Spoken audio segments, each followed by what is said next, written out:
bienvenidos a un nuevo episodio de este podcast llamado Poco Común.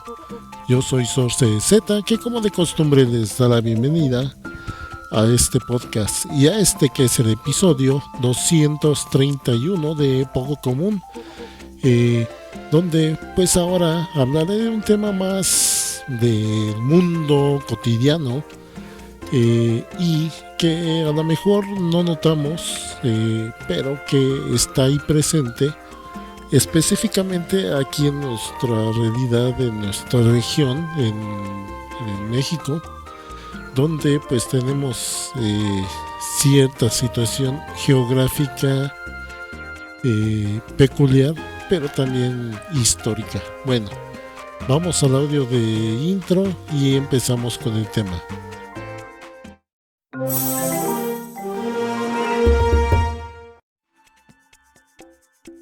Y entonces el tema de que quiero hablar pues tiene que ver con cómo ha ido construyéndose, desarrollándose las ciudades alrededor de México.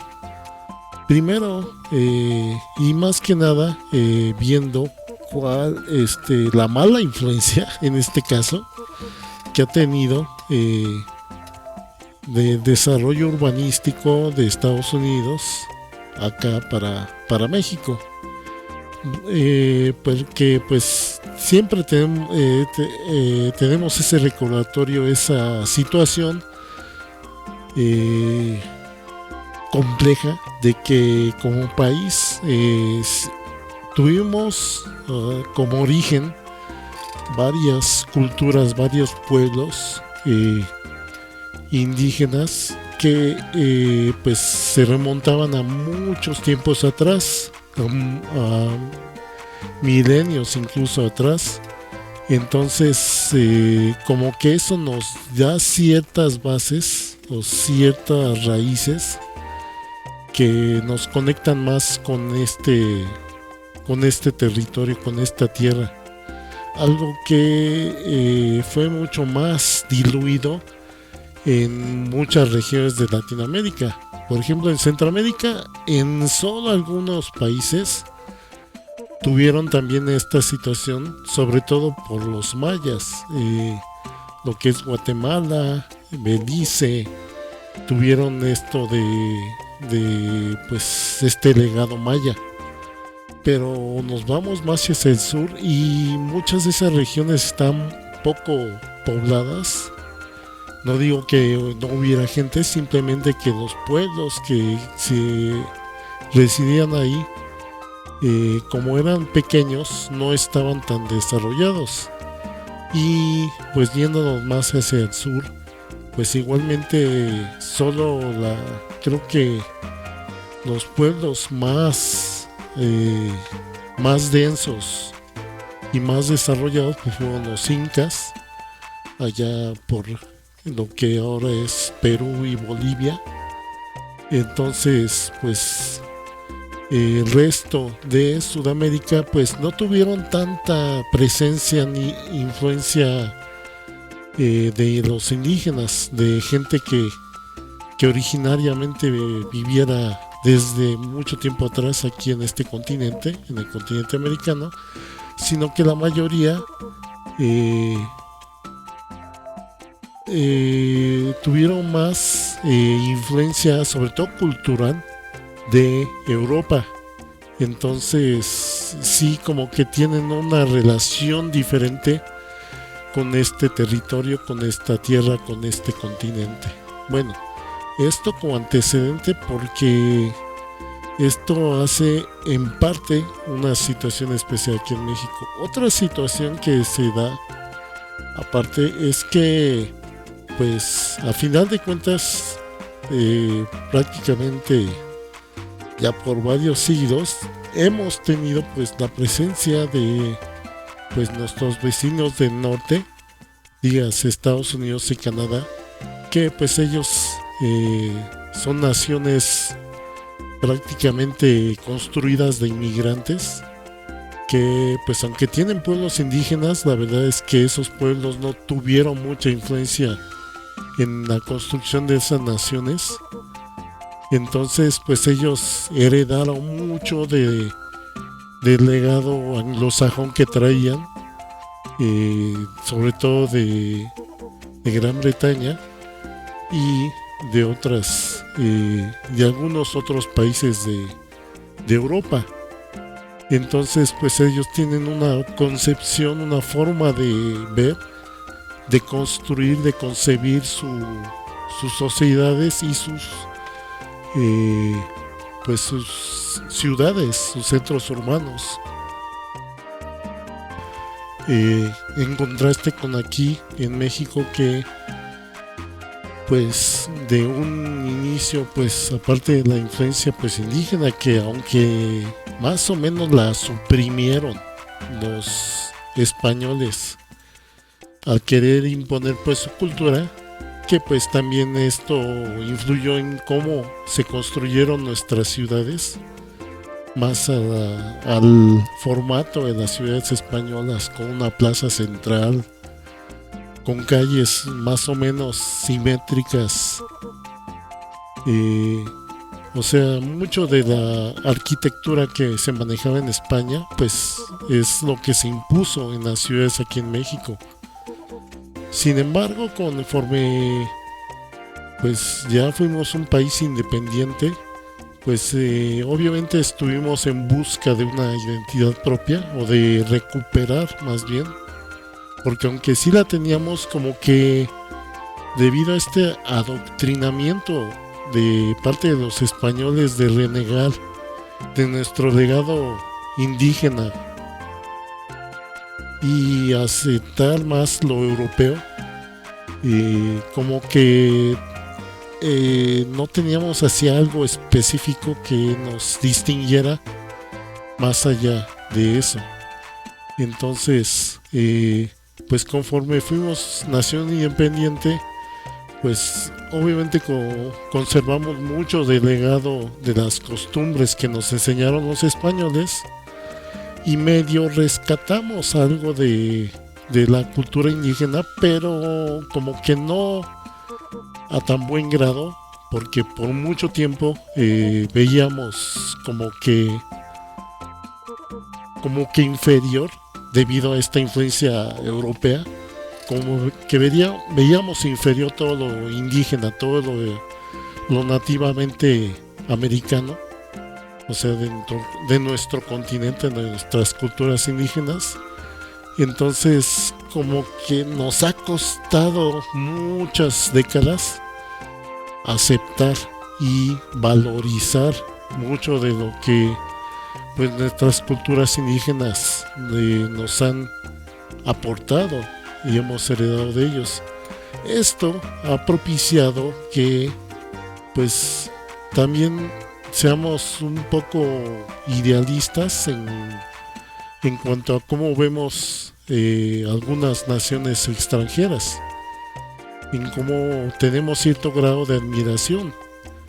Pero no digo que todo sea negativo, sino que también esto nos ha hecho pues más receptivos a las influencias extranjeras, porque a final de cuentas no es malo que tengamos influencias extranjeras, simplemente que pues sepamos integrarlo sin perder nuestra propia identidad, simplemente que se integran como otra parte de nuestra identidad las influencias extranjeras.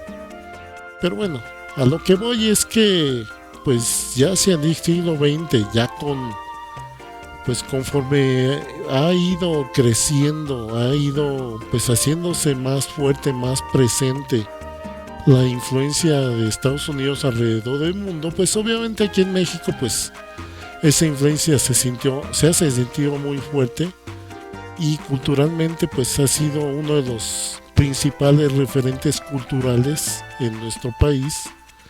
Entonces, como que mucho de lo que culturalmente se ha generado en Estados Unidos, más o menos siempre ha estado constante, y siempre hemos asimilado cierta porción de esta influencia de Estados Unidos.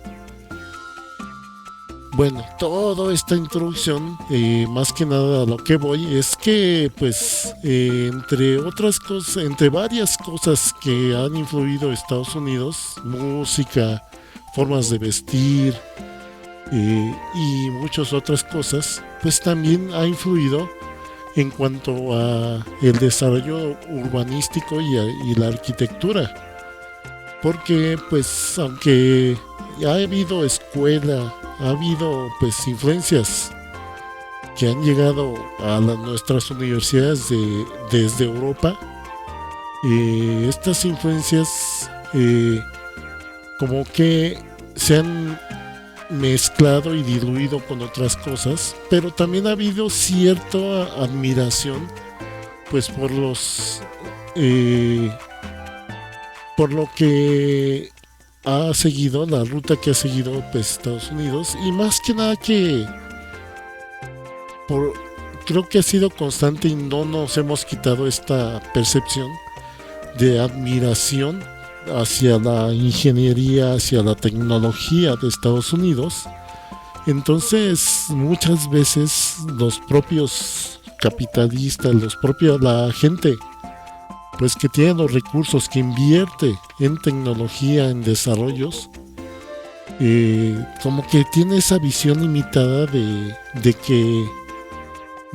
que prefieren importar la tecnología que apoyar la tecnología desarrollada localmente. Entonces se le da más oportunidad o se trae a alguien con conocimientos y con su forma de hacer las cosas de otros países que darle más oportunidad a los locales. Bueno, no digo que no las haya, hay estas oportunidades, pero son como que cuesta más trabajo que nos volteen a ver a los ingenieros, a los científicos, a los desarrolladores, a los artistas. Aquí, y me refiero a artistas obviamente a los diseñadores, a los arquitectos de aquí de México, a que copien o imiten lo que está en otros países.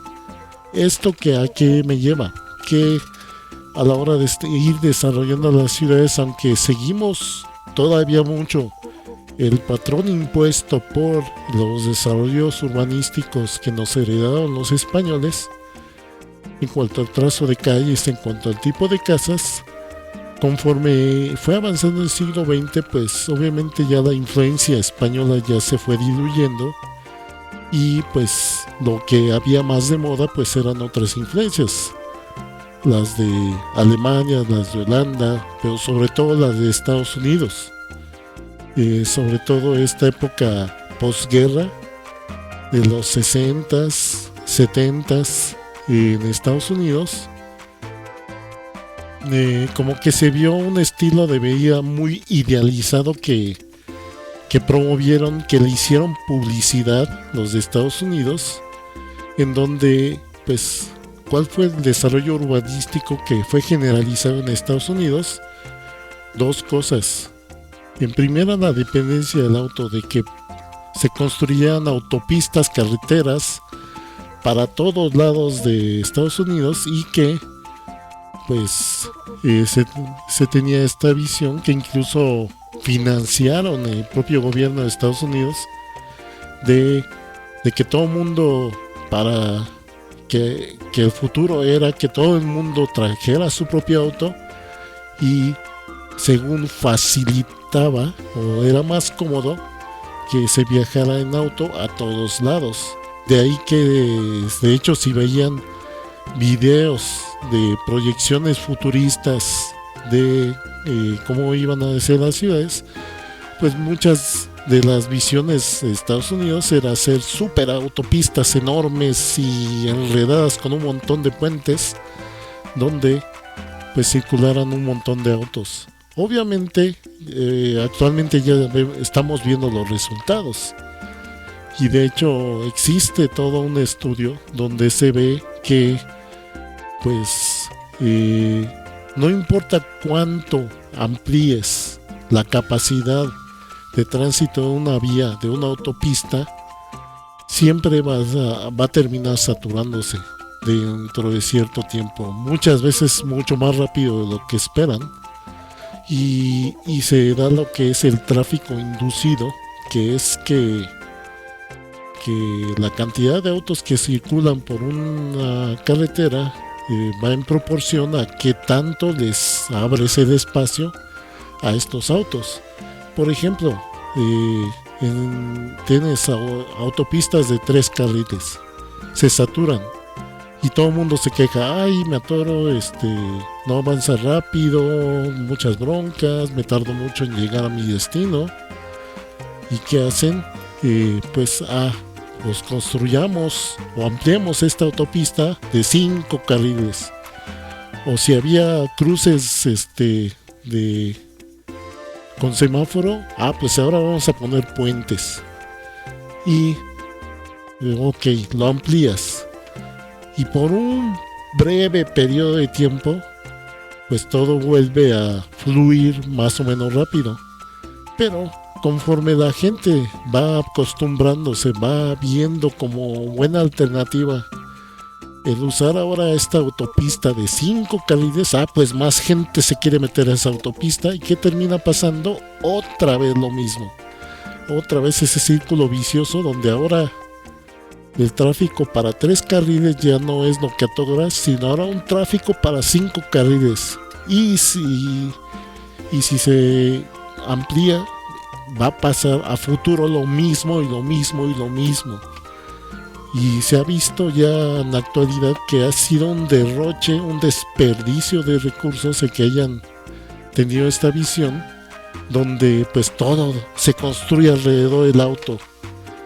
También otro pues aberración, que fue más un experimento, pero que se convirtió en el estándar de Estados Unidos, fueron los suburbios. Con esta idealización de las casas de campo, donde pues la gente desde tiempos antiguos o anteriores, no antiguos pero sí anteriores, sobre todo la gente rica, pues tenía una casa en la ciudad, pero pues era bueno para hacer negocios, para tener relaciones políticas y todo eso. Pero la gente rica, cuando pues se hartaba de todo este entorno, de todo este bullicio, pues siempre tenían una casa de campo que pues estaba apartada de la ciudad, y que estando pues así que aislada de la ciudad, alejada de la ciudad, pues tenías cierta paz, cierta quietud y cierto espacio como para respirar, para relajarte. Pues los suburbios como que aspiraron a este modelo de las casas de campo, al decir, pues tú vas a trabajar al centro de la ciudad, donde es caótico, donde hay mucho tráfico, donde es incómodo convivir entre tanta gente en un mismo lugar.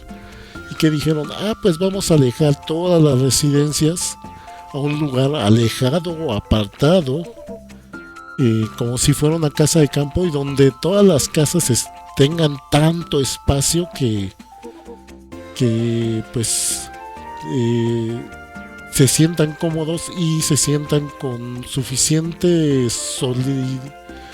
aislamiento para disfrutar de un tiempo fuera de la ciudad cada que pues salían de trabajar. Entonces pues esto fue lo que marcó pues el patrón de vida de la gente de Estados Unidos, que durante a lo largo del día trabajaran en el centro de la ciudad, y cuando terminaban de trabajar tomaban su auto para regresar a varios kilómetros fuera del centro de la ciudad, para llegar a su conjunto residencial, a su suburbio, constituido de puras casas individuales bien separadas,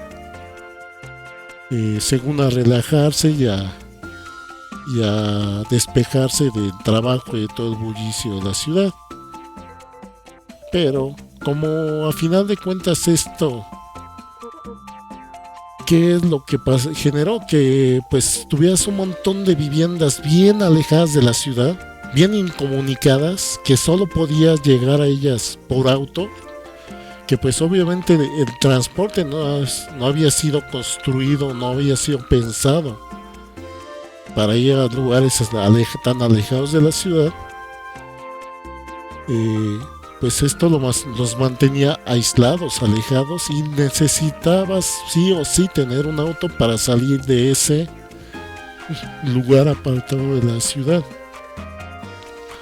Y peor aún, porque pues como eran puras casas individuales, todas un tanto separadas, sin algún centro comunitario, sin algunas áreas comunes, tiendas o algo así en medio de estos conjuntos residenciales, porque a final de cuentas lo que incentivaban era que hubiera paz, que todo mundo estuviera en su rincón y no les se molestaran entre sí. Pues generó que pues toda la gente empezó a vivir en estos suburbios, pero todas aisladas. O sea, si llegabas a hacer amistades en estos suburbios, pues qué bien, pero no, obviamente no toda la gente tiene la misma capacidad de sociabilizar, y obviamente no tienes tú el control sobre qué tipo de vecinos vas a tener, y es muy probable que te toquen vecinos que no te agraden, que no te caigan bien, y que prefieras no sociabilizar con ellos. Entonces pues tenías todos estos conjuntos enormes de casas de residencias, donde vivían gente, a veces una persona en una sola casa enorme, pues completamente aislada de todos y de todo. Entonces si querían ir a la tienda, si querían ir al cine, si querían ir a cualquier lugar que no fuera su casa, estaban obligados a tomar obviamente un auto, a moverse en auto. ¿Por qué? Porque como dije, pues el transporte desde un principio no fue pensado para estos lugares apartados de la ciudad, sino para moverse dentro del centro de la ciudad. Entonces eso resultó altamente contraproducente. Lugares completamente hostiles para la sociabilización y para la movilidad de la gente, y donde pues ni siquiera en muchos de estos suburbios hay banquetas, aceras donde camine la gente a pie, porque como a final de cuentas todo terminó siendo pensado para moverse en auto, pues esto todavía hizo más difícil que la gente saliera de sus casas. Y entonces pues fue una aberración que ahora se están dando cuenta en Estados Unidos, que les ha causado pues muchos problemas sociales y de costo de vivienda, además de todo el rollo pues de la saturación de autos y de la ineficiencia de los transportes públicos. Y bueno, ya he explicado esto, pues obviamente aquí en México desde hace mucho han habido intentos de imitar ese formato de los suburbios de Estados Unidos en diferentes ciudades del país. Los ejemplos más viejos que tenemos, de hecho, documentados por comerciales alrededor de la Ciudad de México, fueron los conjuntos que se empezaron a construir en la zona conurbada, o sea, en las afueras de la Ciudad de México, o sea, en el Estado de México, que es el estado que está pues aledaño a la Ciudad de México, que en ese entonces se llamaba Distrito Federal. Entonces, pues los más famosos, por ejemplo, fueron en primera Ciudad Satélite y un poco más más alejado, Bosques del Lago, creo que se llamaba, o se llama más bien. Y bueno, pero el mejor ejemplo es Ciudad Satélite, porque prácticamente siguió al pie de la letra el desarrollo de cómo construir un suburbio. ¿Por qué? Porque igualmente en Ciudad Satélite todo fue construido para que llegaras a Ciudad Satélite, que de por sí en ese entonces quedaba bastante alejada de la ciudad, llegaras en auto y salieras de ella en auto. Entonces, y de hecho me acuerdo que las veces que he ido o he andado por allá, que yo suelo moverme en transporte público, qué incómodo es ir por allá, porque los transportes pues no tienen paradas designadas de por sí. En el Estado de México no tienen muchas, y peor en Ciudad Satélite, porque pues no hay así bien marcadas paradas de los transportes. Y una vez que te bajas en el transporte, te das cuenta al voltear a todos lados que no hay banquetas por donde caminar, sino que prácticamente muchos tramos de Ciudad Satélite te la pasas caminando en medio de los prados, de las jardineras que hay entre las casas. Entonces ahí te ves caminando ahí, casi como ahí perdido entre el tránsito y interminables prados de pasto. Y pues sí se siente como que no está bien visto que tú andes a pie en esas zonas. Como que se siente ese rechazo del propio entorno a que uno ande caminando en esas zonas. Y así es como fue construido. Otro detalle que también tiene, que imitó mucho a los suburbios, es que las calles no van en línea recta ni siguen un cuadriculado el trazado de las calles, sino que las calles están trazadas en curvas, o sea, van curveándose conforme van adentrándose a estas residencias. Entonces pues luego sí hasta te pierde un poco esta inusual forma de cómo están trazadas las calles, y muchas veces no sabes si caminando en línea recta por una misma calle terminas saliendo a donde tú piensas, porque muchas veces esta calle se curva y termina yendo paralela a otra calle. No, es un relajo, incluso en auto es luego medio confuso cómo está trazadas las calles. Y pues esto en cierta medida sí le dio esta estética agringada, a final de cuentas, a todo este rumbo de Ciudad Satélite y de algunas colonias aledañas. Incluso en estos rumbos se hicieron desarrollos comerciales al formato de Estados Unidos. Esto quiere decir que aquí se construyeron algunos de los primeros centros comerciales o de zonas comerciales al estilo de Estados Unidos, pues en las afueras de la Ciudad de México. Entonces, por ejemplo, de los primeros centros comerciales en las afueras de la Ciudad de México, pues fue ya famoso y ya viejo Plaza Satélite, que pues es prácticamente un mall, tal cual, un centro comercial, un mall al estilo de Estados Unidos, que pues es de los más viejos alrededor de esta ciudad.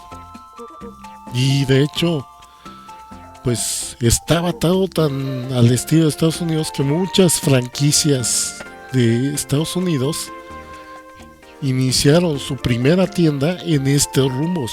Por ejemplo, aquí ahí vimos eh, el primer Pizza Hut, el primer McDonald's, un Showbiz Pizza, o sea, varias de las franquicias que eventualmente pues se establecerían a lo largo y ancho del país. Franquicias de Estados Unidos pues iniciaron aquí en el centro del país, en esa zona. Sí digo porque estoy consciente que varias de esas franquicias, las primeras tiendas que hubo en nuestro país, en México, iniciaron sobre todo en Monterrey, por dos factores. Uno, que pues es ciudad casi fronteriza, entonces queda muy cerca de Estados Unidos. Y segunda, que es una ciudad con pues económicamente muy próspera. Entonces pues estos dos factores han sido siempre el portal de entrada para muchas de las franquicias de Estados Unidos, que primero se establecen en Monterrey y eventualmente se establecen acá en la Ciudad de México. Más que nada porque el mercado de acá de la Ciudad de México sí es muy diferente al de Monterrey. La gente de Monterrey pues está más acostumbrada a la influencia de Estados Unidos. Entonces ellos no les causa tanto choque consumir cosas de Estados Unidos, a diferencia de que si las introducen acá en la Ciudad de México, siempre tienen que adaptarse a nuestras formas para que peguen. Un ejemplo, por ejemplo, la cadena de Taco Bell. Taco Bell primero pues empezó allá en Monterrey y más o menos pegó, pero luego metieron algunos restaurantes acá en la Ciudad de México y pues no, obviamente acá renegamos de esos restaurantes. O sea, sí había cierta tolerancia pues por la novedad de esas cosas a las que ellos llamaban tacos, pero obviamente todo fue un consenso casi general que dijimos, esa cosa no es taco. Porque pues lo de Taco Bell son esas que tortillas que son como tostadas, todas duras, y lo que le ponen en medio no es la típica carne, ni cilantro, ni la cebolla que le ponemos a los tacos acá, sino son cosas, así como diría un amigo, son gringaderas. Ingredientes que pues consumen regularmente la gente en Estados Unidos, pero que para nosotros son extraños en un platillo así.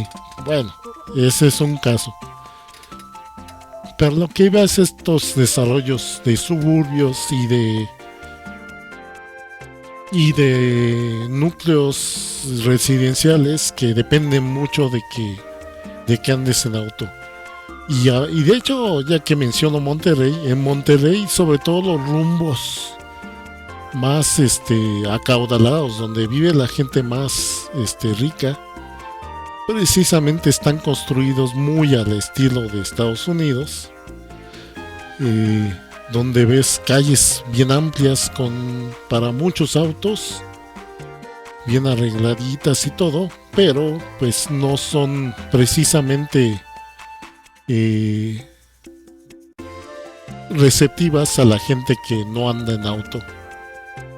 Entonces pues ahí se nota mucha esta influencia. Y ya nada más para cerrar este tema, pues mencionar que debido a uno de mis trabajos que tuve algún tiempo, llegué a viajar a diferentes regiones del país, y sobre todo en las regiones del norte llegué a ver cómo pues hubo mucho esta fijación precisamente de construir al estilo suburbios, construir grandes conjuntos habitacionales que quedan muy a las afueras de la ciudad, pero que va pues en contra de toda lógica urbanística de aquí de México. ¿Por qué? Porque la verdad es que por más que incentiven que toda la gente se mueva en auto, la verdad es que no toda la gente, ya sea por posibilidades económicas o por otros factores, no toda la gente andamos en auto. Y entonces el que construyan estos conjuntos habitacionales en lugares tan apartados siempre es un inconveniente, que impide que mucha gente, que aunque se les ofrezcan luego las viviendas muy baratas y aunque a veces hasta las llegan a comprar, muchas veces están deshabitadas por mucho tiempo o van nada más ciertos días a la semana a estas viviendas, precisamente por lo alejados que están, sobre todo porque pues no tienen auto propio para llegar hasta allá, y además como están muy alejadas se tardan un montón en llegar, y pues todo está lejos, o sea, tiendas, escuelas y demás cosas, demás servicios, pues están alejados al haber solamente viviendas. Algunos como que han tratado de corregir eso, construyendo zonas residenciales que incluyan escuelas y alguna que otra tienda pequeña. Pero la verdad es que es como que un remedio muy a medias, que no soluciona el problema de fondo de haber construido este tipo de lugares en lugares tan alejados y tan de difícil acceso. Un caso peculiar, por ejemplo, es el rumbo de Huehuetoca, donde se empezaron a construir muchos conjuntos habitacionales, porque cuando estaba en construcción el tren suburbano, se mencionó al principio de su construcción que este tren iba a llegar hasta Huehuetoca precisamente, pero debido a problemas pues de presupuesto y demás cosas, pues este tren ya no llegó hasta allá, sino se quedó como 2 estaciones antes. Entonces hubo un montón de gente que compró vivienda por allá, pero que la verdad no habita mucho por allá. ¿Por qué? Porque pues esperaban llegar en el tren suburbano, que nunca llegó. Entonces pues ahora tienen viviendas que están muy alejadas y que están muy incomunicadas. Entonces ese es un caso. O peor aún, en ciudades más chicas, alrededor del país. Por ejemplo, me estoy acordando de Ciudad Juárez, donde pues la mayoría de la gente se mueve en auto y el transporte ahí es muy deficiente. Pues simplemente hay solo autobuses, y estos autobuses no llegan a todos lados. Entonces llegué a ver conjuntos residenciales nuevos que se quedaban a medio construir, porque la gente no compraba mucho por ahí, aunque los ofrecían baratos, precisamente porque era todo un relajo salir de ahí para llegar hasta donde llegaba el transporte. Tenían que caminar mucho para tomar el transporte, y eran conjuntos habitacionales que, como dije, los construían bien alejado, bien a las afueras de la ciudad. Y como ese, muchos casos. Y esto también generó pues otro tipo de viviendas también. Viviendas exclusivas de fraccionamientos, que pues fueron incentivada esta construcción debido un tanto a la inseguridad que pues bien sabemos que hay en el país, en parte por la inseguridad y en parte por este status quo que pues siempre en mayor o menor medida existe entre la gente, donde pues hay mucho clasismo de repente con ciertas personas. No digo que sea generalizado, pero nunca faltan buena cantidad de gente que busca este status quo de proyectar esta imagen de que yo soy más rico, de que yo poseo más cosas y por lo tanto tengo un estatus superior al de ustedes y tengo que demostrarlo comprándome autos llamativos, celulares caros, o en el caso de las viviendas, pues viviendo en algún rumbo residencial exclusivo de lujo.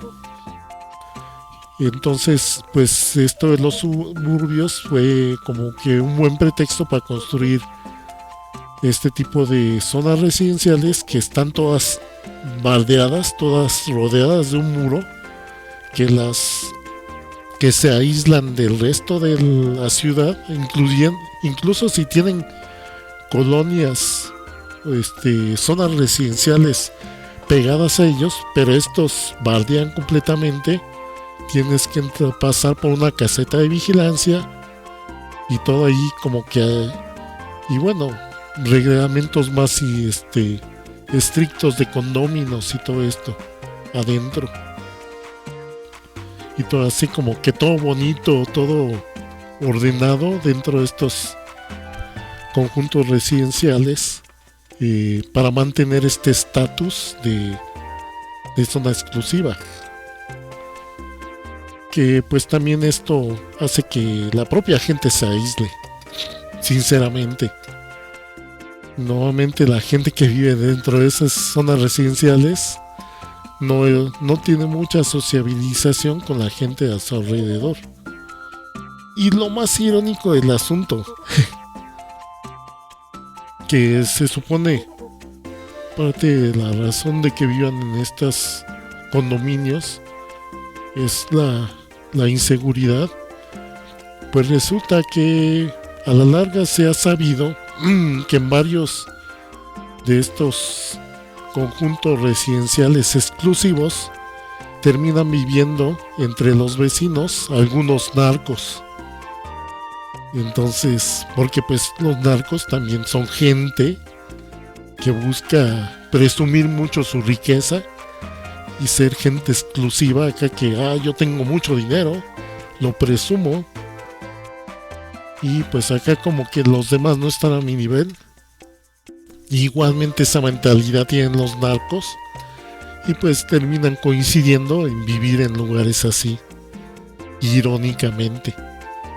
Digo, nada más para que se den una idea. Pero bueno, más que nada, pues esto de los suburbios, de los centros residenciales, pues ha sido una aberración a final de cuentas y algo que va en contra pues de un buen desarrollo social y utilitario de pues las ciudades, donde en vez de todo estar bien integrado y funcionar en conjunto, estos centros residenciales, estos suburbios no buscan integrarse, buscan separarse y buscan pues mantenerse como que aislados y separados del desarrollo urbanístico en conjunto.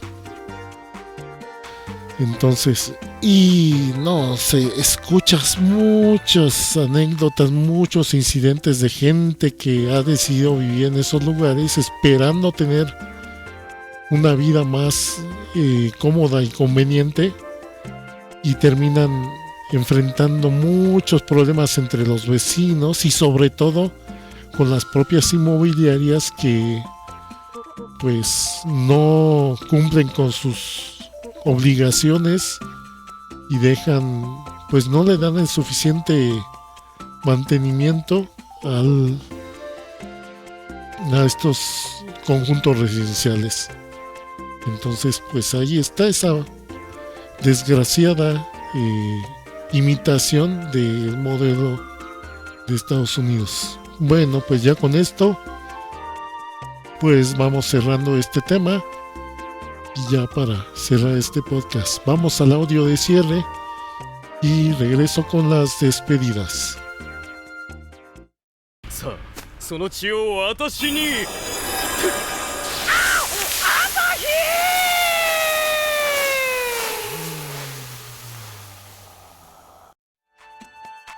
Pues esto ha sido entonces todo en este episodio 231 de Poco Común. Espero que lo hayan disfrutado y que les haya gustado. Y gracias por streamearlo, descargarlo. Pues de sus plataformas favoritas de podcasting, que ya saben que este podcast está disponible en la mayoría de ellas, o en casi todas.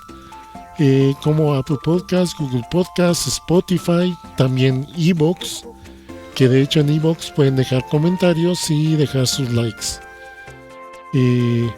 Y pues la versión en audio la publico los martes en la noche para que lo tengan en cuenta y pues estén al pendiente. Por ahí algunos colegas podcasters han comentado de iVoox de que le baja la calidad al audio siempre que lo subes ahí. Bueno, yo en mi caso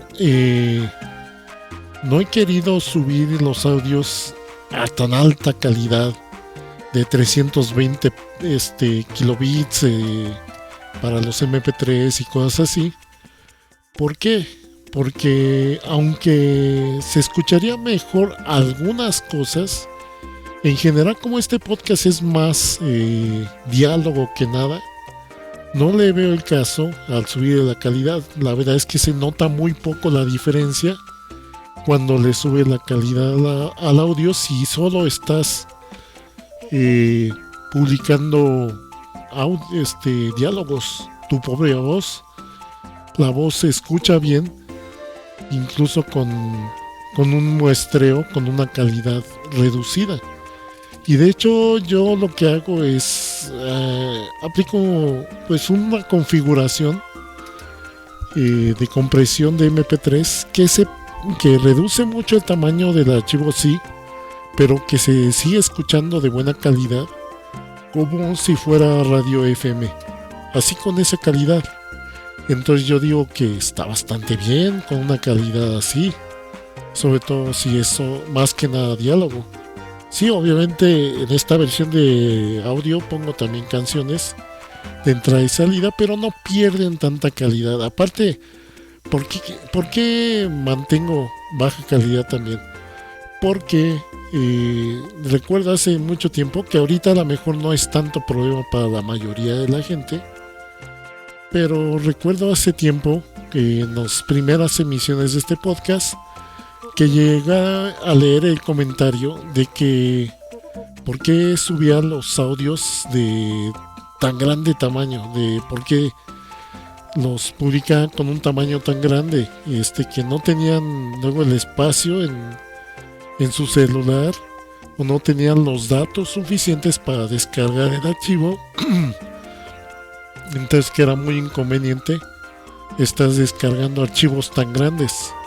Entonces también tengo eso mucho en cuenta, pues para que cualquiera, incluso a mitad del camino, con sus datos de celular puedan descargar el archivo del podcast sin tanto problema, al ser un archivo muy muy pequeño, que pues es también algo que tengo en cuenta cuando pues mantengo a más o menos baja calidad el audio de este podcast. También esa es la explicación.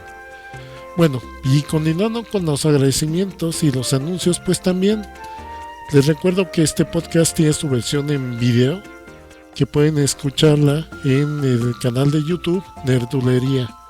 Ahí en YouTube Nerdulería, ahí se suben pues la versión ya en video de este podcast, pero los sábados en la noche, o sea, como media semana después es cuando lo publico, la versión en video en el canal de Nerdulería. También les recuerdo que este podcast es parte de los colectivos de podcasters, La Podcastería y Encode. que están en Facebook. Busquen a Podcastería y Encode en Facebook, donde tanto pueden encontrar este podcast como muchos otros podcasts que les pueden interesar. También les recuerdo mis redes sociales: en Facebook SorcererZ y en Discord SorcererZ, donde pongo pues anuncios de vez en cuando y pueden comunicarse directamente conmigo. También les recuerdo que tengo streams, transmisiones en vivo de mis partidas de videojuego en mi canal de Twitch. Mi canal de Twitch es SorcererZ, solo con una letra Z al final. Sorcerers en Twitch. Ahí es donde me encuentran, y las transmisiones en vivo son los miércoles y domingos a partir de las 10 p.m. hora central de México, para que lo tengan en cuenta y pues me acompañen en alguna de estas transmisiones en vivo. Ya nada más como de costumbre para cerrar, pues agradecerle a todos los que han dejado comentarios y likes. En este caso, pues los que no he checado mucho son los de YouTube, que algunos ya tienen un mes. Los comentarios de José, de un podcast de hace un mes, de hecho del último resumen que hice de series de anime de la temporada anterior, donde dice de que le agradece las recomendaciones y que acaban de ver cuando publicó ese comentario, dice que iban a acabar de ver El Gato Magistral. Buena serie, divertidísima. Y también menciona de otro podcast anterior, de las tienditas y de dulces, obviamente. Y también para ese podcast de recuento de series de anime, pues ahí sí me está repitiendo una recomendación que ya me había hecho de que pusiera los nombres de las series escritos pues con texto, que porque pues no le hace que le cuesta trabajo el japonés. Entonces pues que obviamente no entiende bien cómo va el título. Y que estaba pensando que igual, y si ya más o menos estoy pensando cómo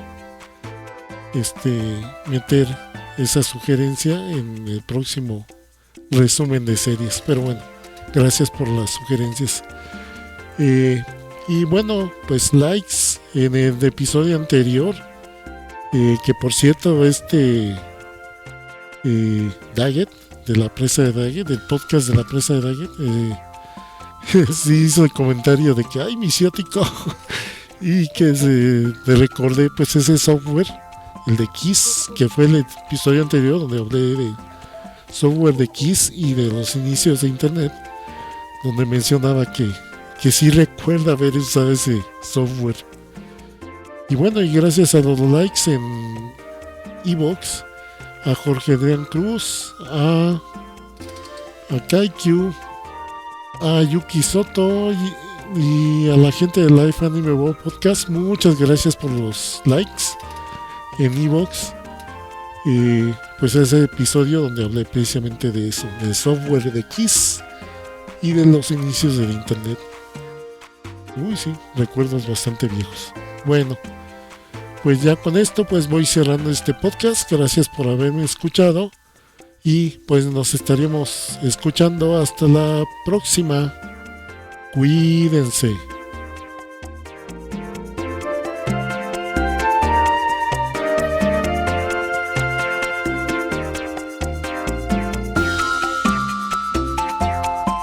Oh, oh, oh.